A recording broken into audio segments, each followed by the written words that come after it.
আমি বুঝিতে নারিলা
তাহলে কি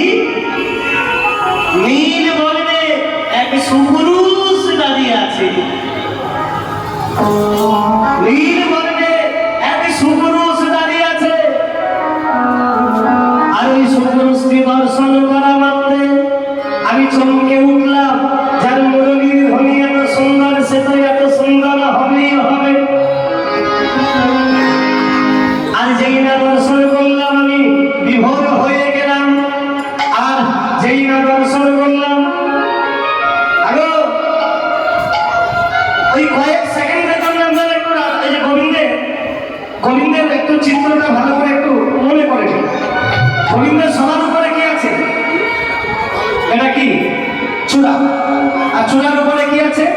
ময়ূরের পাখা আমি প্রথমেই দেখলাম ময়ূরের পাখা থেকে চরণ পর্যন্ত যতখানি হবে ঠিক আছে আমি চেষ্টা করছি একটু ধরে থাকবো হ্যাঁ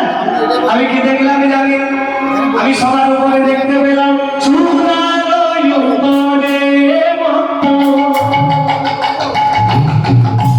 ওই ময়ূরের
নাম হলো গুরু